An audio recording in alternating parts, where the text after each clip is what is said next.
On the way back to the space dock, Bill continued to hold Aya close into his arms. Even though she kept telling him to put her down, he vehemently refused and just wouldn't let her go. As they ascend from Earth, they think back and together laugh at the look on the driver's face when Bill walked out of the woodline with Aya in his arms. At first he freaked out, but then realized she's not human.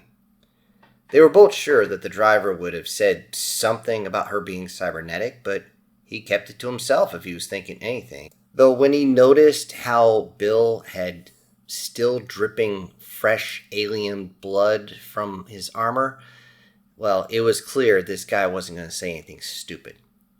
After handing back the rifle he borrowed, Bill had to sit in the bed as the driver said, "Don't you go dirtying up my truck with all that xeno sludge now."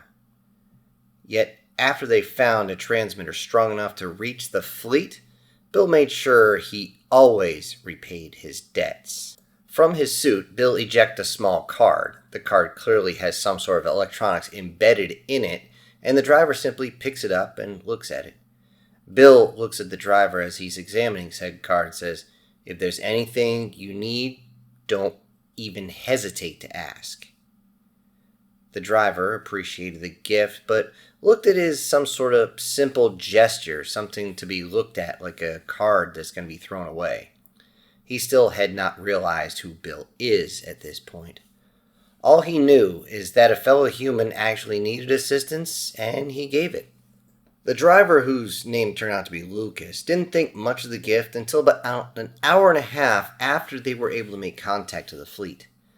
As they both sat with Aya in the booth in a coffee shop just having a cup to pass the time, a few of a certain transient group had actually come through, and as they were there making a racket, they tried to annoy the two men that stood there.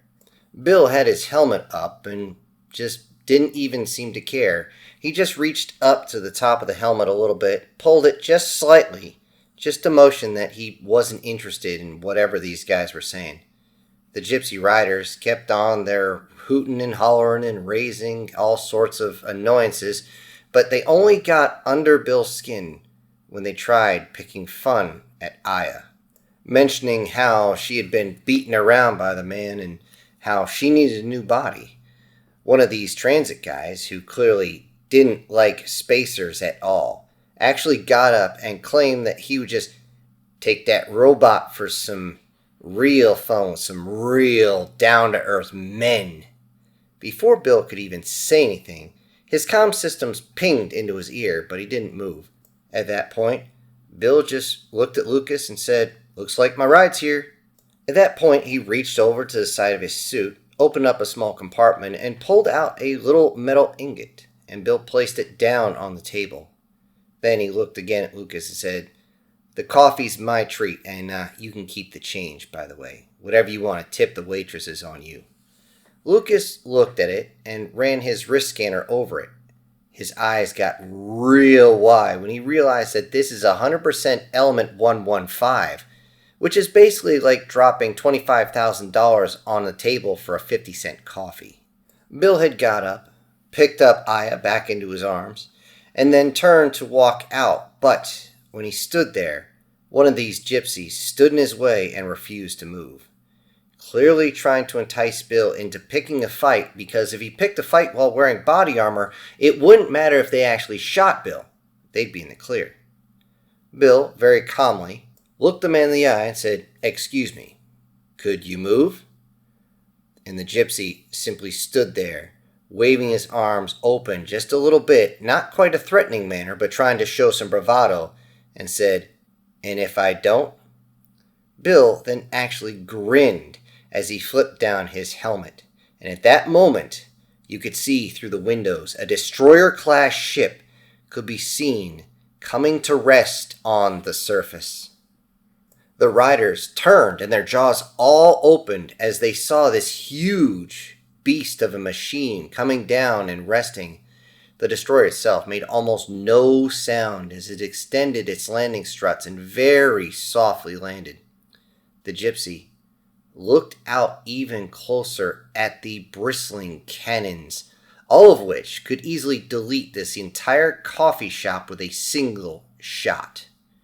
Without a word, all the gypsies realized what was going on and backed away, and Bill simply walked past and simply saying, "Thank you," without actually looking them in the eye.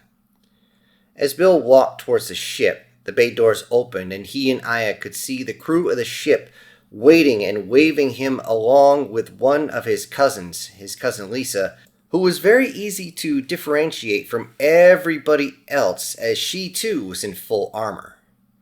Now one would think that once they're side by side, it'd be difficult to tell the two apart since both armors are designed the same. But once Bill stood next to her, it was clear there was a difference. That is when you could see that female armor is built different. And she's also incredibly thin compared to Bill, especially in the shoulders. Bill then looked over her and said, "Thanks for the pickup. How bad is it out there?" Lisa just turned, "I'll brief you on the way." And that's when the doors immediately began to close and they got ready to take off. On the way to the space dock, Lisa and her AI Bernadette informed the two about how the battle, i.e. the war, was going. Inside the Sol sector, 36% of the defense grid had been completely lost. This counts for all the planets in the Sol sector. The defense fleet also took a beating as nearly half the fleet was actually in transit to the colonies when Sol was hit. In total, Earth's remaining defense fleet took 86% catastrophic losses. If not for the layered defenses from the fleet to the ground-based defenses, an invasion of Earth was not just highly possible, but highly probable. Luna and the family space dock were left absolutely untouched as the enemy had played it very, very smart and kept away from having to fight two planetary bodies at once. One of the government space docks has been completely destroyed, as in it is just scrap metal. Another one is damaged highly, but salvageable, but questionable if they want to salvage it or just rip it apart for parts. The third one that's out there only suffered minor damage as it only got struck by random debris so far. Currently, crews are too busy in rescue operations to worry about trash heading towards Earth, which means those on the ground are just going to have to deal with whatever comes down on their own. Thankfully, most pieces are so small they'll burn up on the way down. The largest pieces are being deflected away from Earth as best they can, as to keep them from causing any type of catastrophic damage on the surface. Everyone in space is scrambling to rescue anybody that survived the fight. Friend and foe alike, it doesn't matter. This is a time to recover. On the bright side, the fleets have actually returned and planetary defense grids have been reset in their position. Though this means there is still fewer satellites than before the battle, at least there's no obvious gaps. While Earth was under attack, so was Mars, Venus, and everyone else. Mars held out long enough for reinforcements to arrive from Io and Pandora. Their assault on the enemy's rear took the enemy by complete surprise as both fleets penetrated the enemy at the same time. The enemy fleet felt the pain as the two colony fleets emptied their entire combat load into the enemy's backside, forcing a backblast of explosions. Everyone is extremely grateful that either the enemy intel was off, or they didn't believe the independent colonies were an actual threat. The enemy truly regretted not taking the colonies seriously, as both of the colonial fleets pushed deep into the enemy. And since neither of these navies had ever faced an enemy in battle before, it could be said that they went in dry. When the independent colonies drove into the enemy lines, the enemy just broke. As their bleeding ships, the enemy fleet split open and tried to squirm away. They had to, as while the independent colonies tore the rear off the enemy formation, the defense grid was just then opening up with everything and sent all their large torpedoes right down the enemy's throat. Unable to take it all at once, the enemy broke contact and tried to reach beyond the gravity well so they could jump to FTL. all the time, getting hammered by ground-based Titan cannons, swarmed by missiles, torpedoes penetrating deep and exploding inside their guts, turrets of all sizes shifting, moving, and blasting away, fixed cannons from ships cutting right through, all the way through enemy battleships, defense satellites emptying their missiles and torpedoes away along with their guns, space station cannons firing away, and of course they had to deal with the increasing amount of debris from their own ships. Some pieces of debris so big that when they collided with another ship, they simply splashed it right there. Once the enemy was away, as many ships as possible were sent to perform the exact same maneuver to the next closest planet at the time, Venus. One would think they would jump to Earth, but they couldn't. Earth was on the other side of the sun at that moment, but Venus was close. It is of note that Mars had become a manufacturing hub for shipment to the outer colonies. This meant they actually had a large amount of material to fight with. Venus, on the other hand, had focused on agriculture once their atmosphere was turned from an acid-filled washing machine to a near paradise that was oxygen-rich. Unfortunately, this did make them wealthy, but it also made them weaker militarily. When Io, Pandora, and the Mars fleet arrived, Venus is barely holding on. Over 20% of her Titan cannons have been completely deadlined, and the fleet has barely any ships left. The defense grid is blown wide open.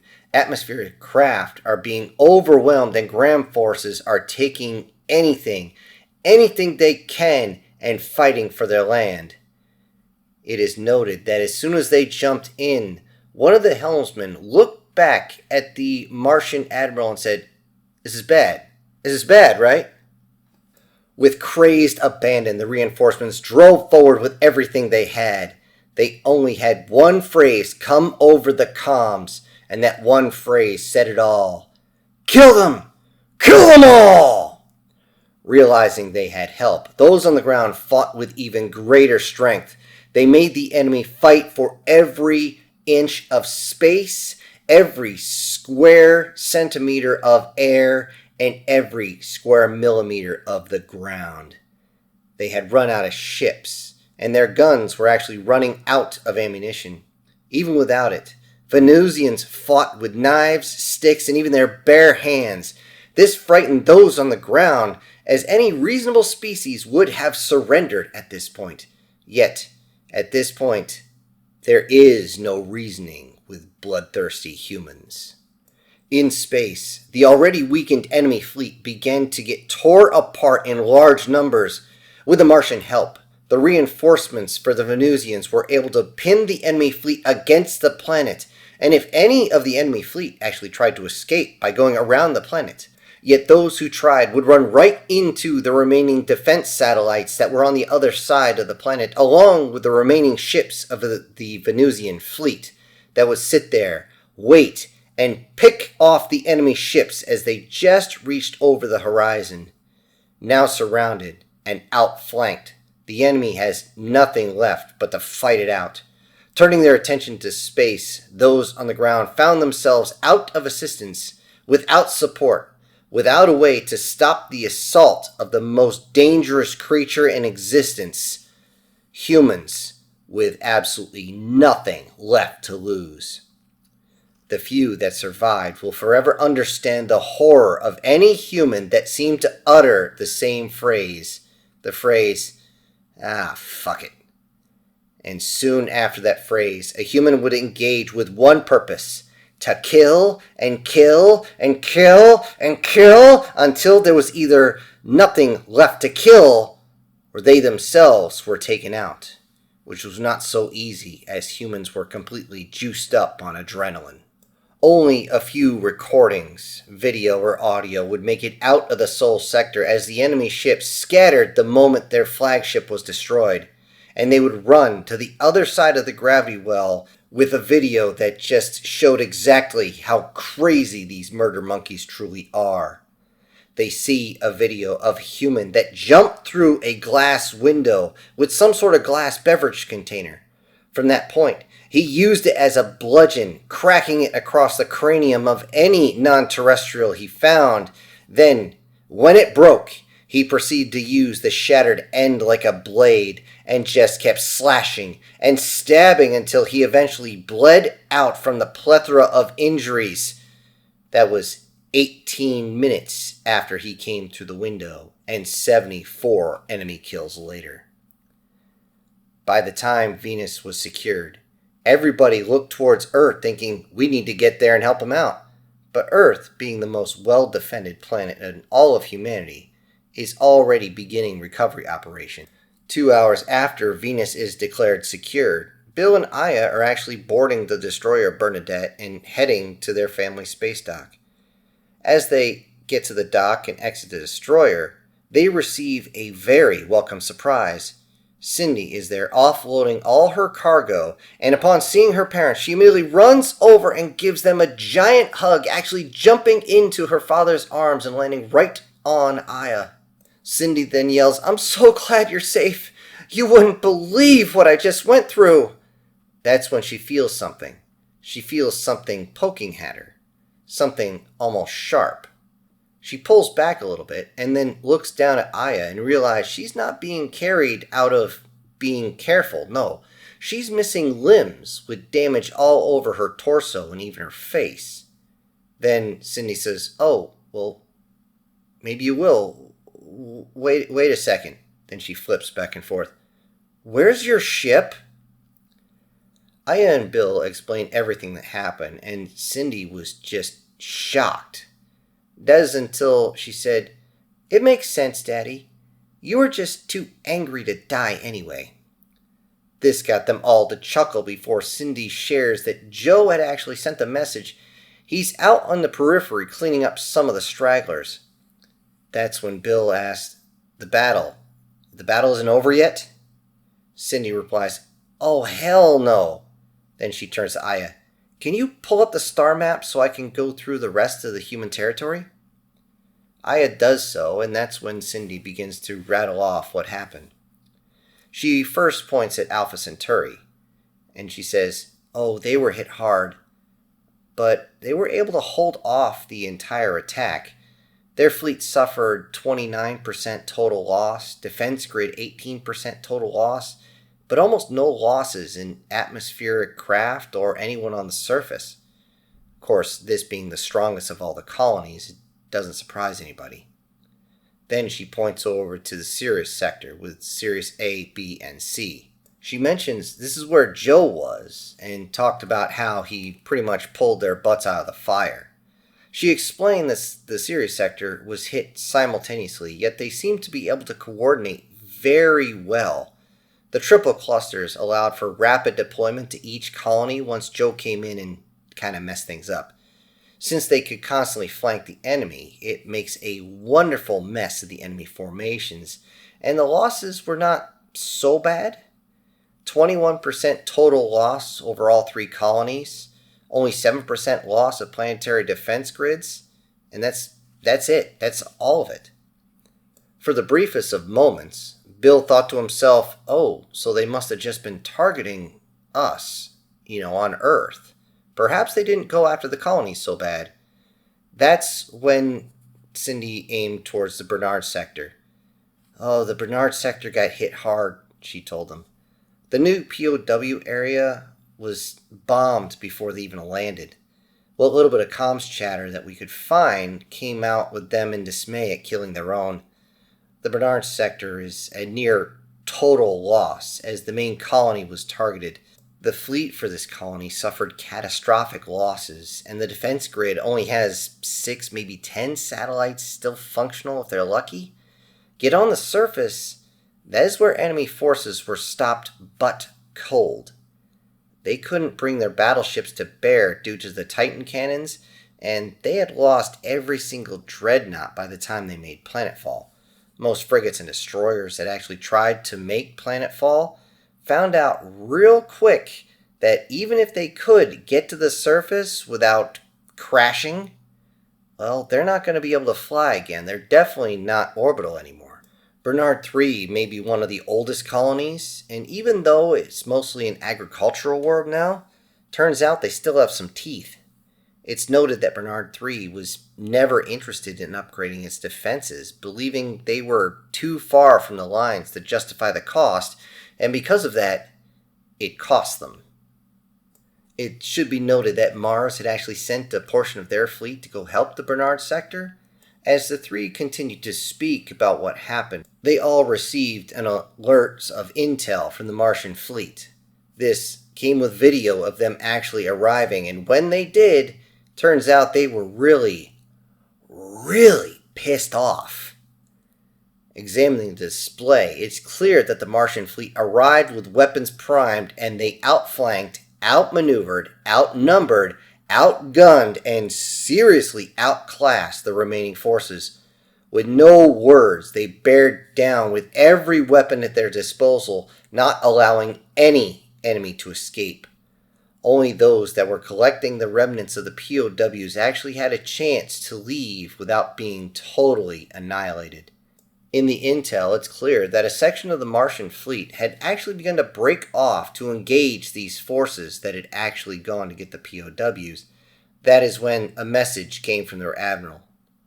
"We've got greater concerns at the moment. Let them go." Though these ships would survive to jump to FTL, not a single other invading ship was offered that courtesy. Only those on the ground that were captured, normally due from getting the crap kicked out of them, or were just unable to move, knocked out or so forth, or those who just said fuck it and surrendered, would actually live to see another day. That's when they looked over towards the Lutean system, and the Lutean system struggled like the rest, but was able to utilize the 3 moons above the colony to assure their victory. The enemy did steer clear of Luna when they attacked Earth, as they rightly guessed that Luna is a battle moon now. What they didn't expect is that humans of this system would use these moons as their primary defense. As each got line of sight to the enemy, they each utilized a massive ether reactor at the core of their moon to power their confluence energy beam projector. They call it a dragon beam.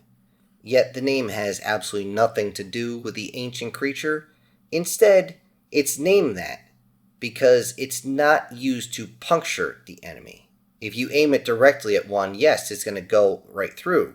But that's not the best way to get damage out of it. Instead, they drag it across the face of the enemy. Firing every 1 to 10 minutes, the approaching fleet didn't even engage the defense grid before they said, fuck this, and turned around. The enemy scattered to minimize losses from the constant dragon strikes, eventually jumping away and leaving only one issue: the large amount of debris now drifting towards the planet. Even with the deployment of their own fleet, the arrival of reinforcements from Pandora and Io, the population is still going to suffer from a metal rain, which will simply fall to the planet like an artillery strike, like a planet-wide artillery strike.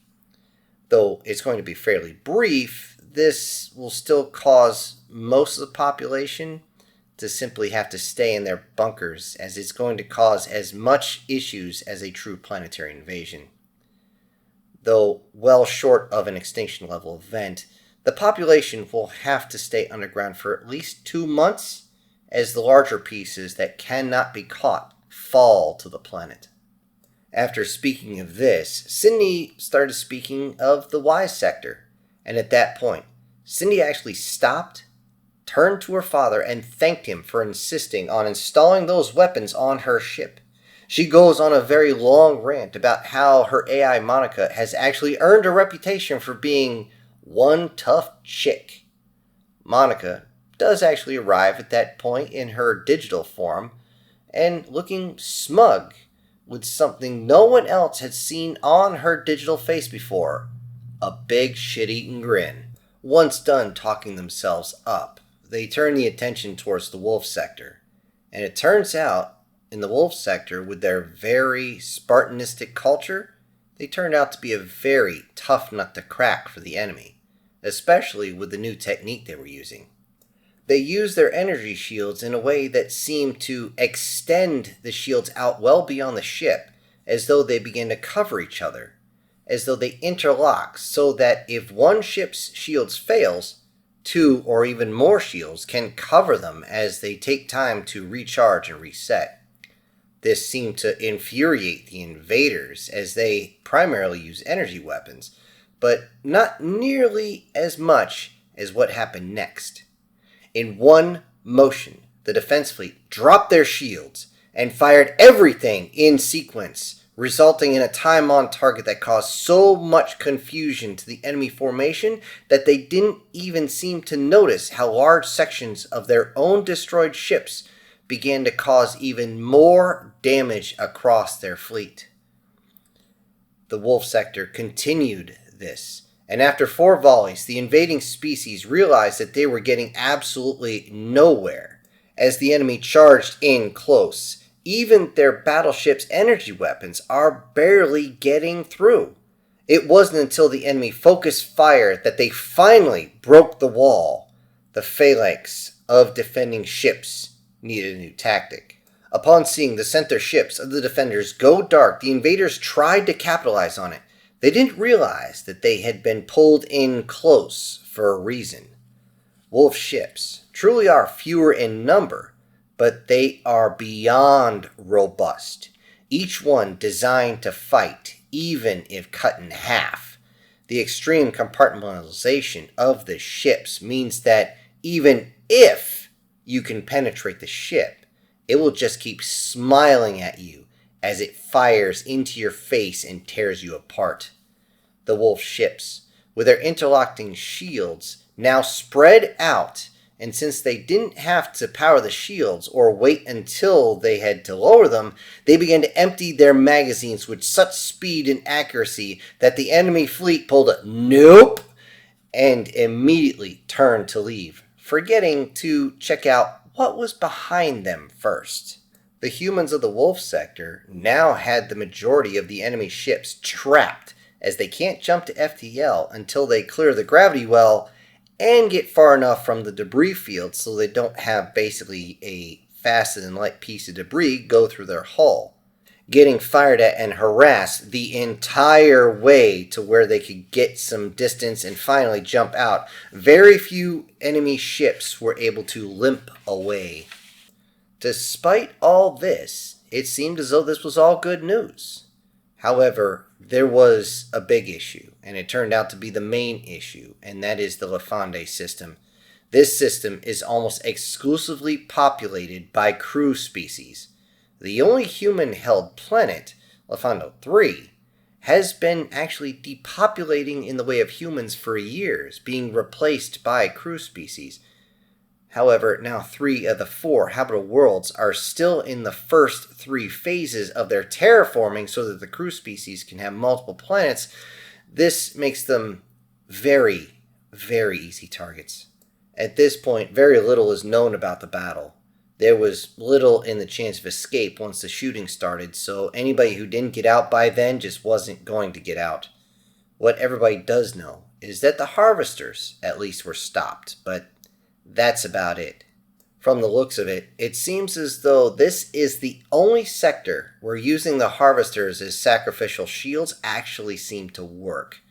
There's no word from the dreadnoughts, the defense fleet, the defense grid, or even from the planets. Even with victories everywhere else, this news hits hard. The crew species, like the AI, have been treated poorly by the other species in the past. After this long, many humans actually look at the crew species as children. Children they have nurtured and raised and then sent out. Now, just as the children step into a bigger universe, some asshole comes to take advantage of them. In this moment, all of humanity just wants to grab a weapon and run off into the fight, yet they have to check on their other children first. In the Zora sector, the Foxy homeworld stands strong. This new colony, however, is in ruins. The humans, along with the newly armed Foxy spaceships, engaged the enemy and were at least able to save the planets from becoming harvester chow. Yet they had to evacuate the 200 plus colonists before the battle began. Though the terraforming ships are now scrap metal, at least they got everybody off the colony planet in time. The enemy, however, now controls the planet, yet they do not have control of the space above it. Bill's fleet had actually arrived just as the battle began. They got a very good video and got to see the Harvester go almost supernova as the dreadnoughts all fired at once. This took out a fair portion of the enemy fleet and tossed them into complete disarray as that huge flame shot out, all that dense plasma, all that debris. The enemy regrouped fast enough so they could land on the colonies, but not before they were forced into combat with the protection fleet and the local fleet and Bill's family fleet. Needless to say, once they were on the ground, they weren't getting out. Unlike the Lefande system, there's actually no people to get out. In fact, there's almost no provisions on that planet. This means all the humans and Foxy forces have to do at this point is wait. Any species that cares about its own vanity, about its own pride, and things of that nature is definitely going to surrender when it comes to the fact that they might have to starve on some rock that had just barely got enough atmosphere to be breathable. By the time this briefing is complete, a message has come out. A message to the men now boarding several massive ships that some believed would never be used. The giant carriers, ships designed for one purpose, to take planets and take planets back, are being prepped and final checks are being complete. With dreadnoughts, battleships, destroyers, frigates, and corvettes as escort, those ships are ready to begin their mission. Joe's ship actually arrives in system to join their forces and receives a hasty resupply and is not able to do more than a quick message to his parents just to let them know, hey, I'm alive, I'm good, we're good. He lets them know he's joining the task force to carry out the order that was in that message, an order that everybody happily followed, an order that came from the highest of the fleet's admiralty. Take the planets and our people back. Hello everybody, this is Syntax. Thank you so much for joining me today on Chapter 11 of this ongoing series. Now before I go, I need to say that today's winner in our contest is Alan Williams. I also need to send out some massive thank yous to the supporters of this channel, and those will be Prozac and Pancakes, Sir, SS Demon, Brian Kemp, The Lockeen, MTF Guard, Guardian Sage, Douglas Scarborough, and Erica Gem. Thank you all so much for supporting the channel. Everybody else, I'll see you on the next one, and if you could, give me a thumbs up on the way out. This is your host, Syntax. Ejecting pilot.